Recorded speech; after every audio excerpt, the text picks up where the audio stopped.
అడవుల్లో బెల్ట్ పెట్టుకోవటం మర్చిపోయాను. మీరు ఫస్ట్ లైట్ సెంటర్ స్టేజ్. నేను దూరంగా ఉంటే మా వదిన ఫోన్ చేసింది. నిజంగా ఫంక్షన్ మర్చిపోయాను. మధ్యాహ్నం ఆకాష్ ఫోన్ చేసి అంకుల్ ఫంక్షన్కి రావాలన్నాడు.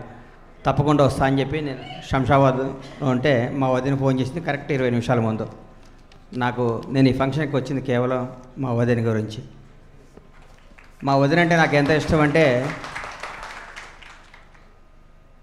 ఒక స్త్రీ జాతి గర్వపడాల్సిన వాళ్ళల్లో ఒక తల్లిలా ఎలా ఉండాలంటే లావణ్య గారిలాగా ఉండాలి, ఒక అమ్మ ఎలా ఉండాలంటే లావణ్యలా ఉండాలి, ఒక అక్క ఎలా ఉండాలంటే లావణ్య గారిలాగా ఉండాలి, ఒక భార్య ఎలా ఉండాలంటే లావణ్య గారిలాగా ఉండాలి, ఒక కోడలు ఎలా ఉండాలంటే లావణ్య గారిలాగా ఉండాలి, ఒక కూతురు ఎలా ఉండాలంటే లావణ్య గారు ఉండాలి. సీతాదేవి నేను చూడలేదు కానీ సీతాదేవికి ఉన్నంత ఓపిక ఉంది ఆవిడకి, సీతాదేవికి ఉన్నంత సహనం ఉంది ఆవిడకి, కర్ణుని కన్నా కుంతీదేవికి ఉన్నంత గొప్ప క్వాలిటీస్ ఉన్నాయి ఆవిడకి. నేను నా తల్లిని ఎంత గౌరవిస్తానో నేను ఆవిడని అంత గౌరవిస్తా. నేను నిర్మాతగా 2 సినిమాలు తీసిన రెండో సినిమా తర్వాత నా ప్రయాణంలో పూరి అన్నతో చాలా ప్రయాణాల్లో చాలా మట్టుకు షేర్ మా వదినకి ఇస్తాను. గొప్ప వ్యక్తిత్వం గల వ్యక్తి, మహోన్నత వ్యక్తి. ఎన్నో వ్యాంపులు వస్తుంటాయి పోతుంటాయి. అమ్మ కలకాలం ఉంటుంది. జీవితాంతం ఆవిడని గుండెల్లో పెట్టుకొని చూడాల్సిన బాధ్యత ఆకాష్ది, పవిత్రది, పూరి అన్నది. ఆవిడకి నా మనస్ఫూర్తిగా పాదాభివందనాలు చేస్తున్నా. ఎందుకంటే ఆవిడ అంటే నాకు అంత ఇష్టం. లవ్ యూ వదిన, నువ్వు నా బంగారు తల్లివి. మా అమ్మ ఎంతో నువ్వు నాకంత. నువ్వు ఎప్పుడు చల్లగా ఉండాలి. ఆకాష్ గురించి చెప్తున్నా. ఆకాష్ని ఫస్ట్ టైం ఎప్పుడు చూశానంటే ఒక 22 ఏళ్ల ముందు వదిన పూరి గారు స్కూటర్ మీద అమీర్పేటలో డాక్టర్ ఆదినారాయణ గారు అనుకుంటా వీడిని ఒళ్ళో పెట్టుకొని వర్షం పడుతుంది ఎత్తుకొని వస్తున్నారు. పూరి గారు పెద్ద డైరెక్టర్ అవుతాడు, భూమి బద్దలు కొడతాడు, ఇండస్ట్రీని దొబ్బేస్తాడు అని పెళ్లి చేసుకోవాలి ఆవిడ. ఆయన జేబులో 100-200 ఉంటే వీడు నచ్చాడు, నాకు కన్ను కొట్టాడు అని పిచ్చి తల్లి స్కూటర్కి వచ్చి లవ్ చేసి సనత్ నగర్ టెంపుల్లో 3 ముళ్ళు వేస్తే బయలుదేరి వచ్చేసింది. తర్వాత చాలామంది వచ్చారు, మనర్ స్టార్ అయినా కానీ ముందు వచ్చింది మా తల్లి. కానీ ఆవిడ గొప్పాడు. ఈరోజు పూరి గారు కొడుకు, పూరి గారు దేశమంతా ఎవడ సామెత ఉంటుంది, దేశమంతా కళ్ళాపి చల్లాడు కానీ ఇంటి ముందు కళ్ళాపి చల్లడానికి టైం లేదు ఆయనకి. ఎందరో స్టారులు చేశాడు, సూపర్ స్టార్లను చేశాడు. డైలాగులు రానికి డైలాగులు నేర్పించాడు, డ్యాన్సులు రానికి డ్యాన్సులు నేర్పించాడు, మామూలు వాళ్ళని స్టారులను చేశాడు, సూపర్ స్టార్లను చేశాడు. కన్నా కొడుకుని కళల కన్నా నాకు ఎప్పుడు చెప్పాడు కానీ ఆకాశం స్టారింగ్ చేద్దామని. నేను నా కొడుకు అయితే నేను లండన్లో ఉన్న స్పెషల్ ఫ్లైట్ తీసుకొని వచ్చేవాడిని. నేను బతికేదే నా కొడుకుల కోసం, నా పెళ్ళం కోసం, నా పిల్లల కోసం. మా అన్నయ్య ఎక్కడున్నాడో ఏం బిజీగా ఉన్నాడో తెలీదు. అన్నయ్య ఇంకోసారి ఈ పని చేయమాకానికి దండం పెడతా. ఎందుకంటే మనం ఏం సంపాదించినా వాళ్ళ కోసమే, మనం ఏం పోగొట్టినా వాళ్ళ కోసమే. మనం చస్తే తలగౌరవ పెట్టేది వాళ్ళే, మనం ఆస్తులు సంపాదిస్తే వాళ్ళకే, మనం అప్పులు చేస్తే తీర్చేది వాళ్ళే, మనం ఏం చేసినా కేర్ ఆఫ్ వాళ్ళే. Puri Jagannadh son of Akash son of Puri Jagannadh గుర్తుపెట్టుకో. ఇంకోటి పేరు రాస్తే ఊరుకోదు రాజ్యాంగం ఊరుకుంటుందా? ఊరుకోదే. బండ్లాగానే సన్నా బండ్ల నాగేశ్వరరావు, బండ్లాగానే సన్నా ఇంకోటి మీద ముడ్డి మీద అంటారు వచ్చి. ఎవడు ఊరుకుంటాడు? ఆకాష్ సన్నా పూరి జగన్నాథ్ రాయాలి, నువ్వు కన్నావు కాబట్టి.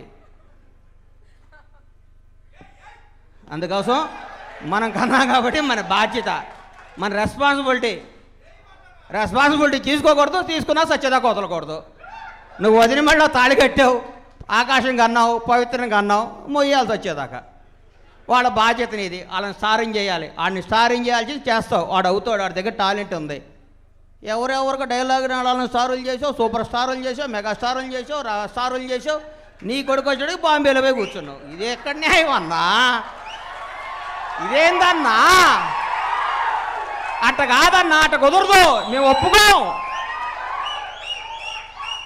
నాలాంటి స్టార్ ప్రొడ్యూసరింగ్ చేసి అద్భుతమైన యాక్టర్ నీ కొడుకు స్టారింగ్ చేయడానికి నువ్వు బాంబేలో కూర్చుంటే ఒప్పుకోవన్నా? చోర్ బజార్ నీ కొడుకు చింపేశాడు, ఎరగొట్టేశాడు, ఈ సినిమా బ్లాక్ బాస్టర్ అవుద్దన్నా.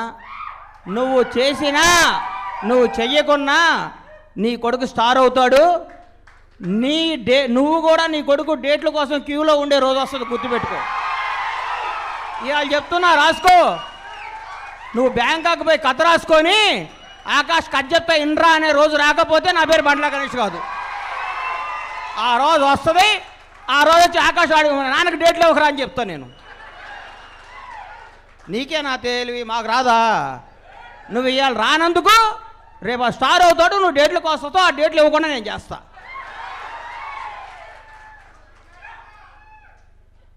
ఆకాష్ అనేవాడు బంగారం. గబ్బర్ సింగ్లో చిన్నప్పుడు పవన్ కళ్యాణ్గా యాక్ట్ చేశాడు. ఆ రోజు అనుకున్నా నేను, ఈ సినిమా ఎందుకు సూపర్ హిట్ అవ్వాలంటే మా వదిన కన్నా కళ్ళ కోసం, మా వదిన కన్నా ఆశల కోసం, మా వదిన ఓ రకంగా బతుకుతుందంటే ఆ పిల్లల కోసం, మా వదిన మహోన్నత వ్యక్తిత్వం గలది, మా వదిన అద్భుతమైన భారతమాత ఎంత గొప్పదో మా వదిన అంత గొప్పదే. ఆవిడ కోసం ఈ సినిమా ఆడాలి. అందరూ ఆదరించండి, ఈ సినిమాను చూడండి, ఈ చోరు బజార్ని చూసి అందరూ ప్రోత్సహించండి.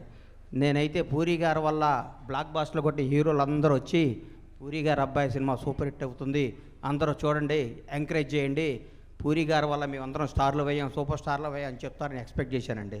ఎందుకంటే పూరి జగన్నాథ్ చేతి రాత వల్ల, ఆయన చెప్పిన డైలాగుల వల్ల, ఆయన డైరెక్షన్ వల్ల స్టార్లు అయ్యి 100 కోట్లు తీసుకుంటున్న హీరోలు అందరూ ఉన్నారు కదా. వాళ్ళ కొడుకు ఎంకరేజ్ చేసే బాధ్యత తీసుకుంటారు అనుకున్నా. సినిమా కదా, ఎవరు రారు, మామూలే, మనం దాన్ని తప్పు అనుకోకూడదు. వాళ్ళ బిజీ అది వాళ్ళ బిజీ, మామూలే అది. వాళ్ళు అది వాళ్ళందరిది, అది ఆ రోజు అంతే. పూరి గారి కోసం పూరి సినిమా చేస్తే చాలరా అనుకునే వాళ్ళందరూ కూడా ఇలా ఆ రోజు పూరి గారి బాబుని జోలాలా అని జోలగొట్టిన వాళ్ళందరూ కూడా రారు. వాళ్ళ వీడి పెద్దాడు అయిపోయాడు కదా, రేపు స్టార్ అయితే మనకి ఇబ్బంది కాకూడదు, ఏం చేస్తాం. Very good. ఎవరేమైనా ఆకాష్ పూరి అనేవాడిని it blockbuster super star అవ్వటం ఎవడు ఆపలేడు. వాడు తలరాత అలా ఉంది, వాడు అవుతాడు డెఫినెట్గా, బ్రహ్మాండంగా ఉంటుంది. భగవంతుడు వాడిని స్టార్ అవ్వడానికి పుట్టించాడు, స్టార్ అయి తీరుతాడు. లావణ్య మా వదిన కన్నా కళ్ళని నిజమవుతాయి. ఈ సినిమా సూపర్ హిట్ అవుద్ది. డైరెక్టర్ గారు అద్భుతంగా చేశాడు. ఆ డైరెక్టర్ గారు ఇంతకు ముందు చేసిన సినిమా అద్భుతమైన పేరు వచ్చింది, అద్భుతంగా తీశారు. ఆ డైరెక్టర్ గారితో 2-3 సార్లు కలిశాను. ఆయన మాట్లాడుతున్న ఒక మేధావి మాట్లాడుతున్నట్టు అనిపించింది.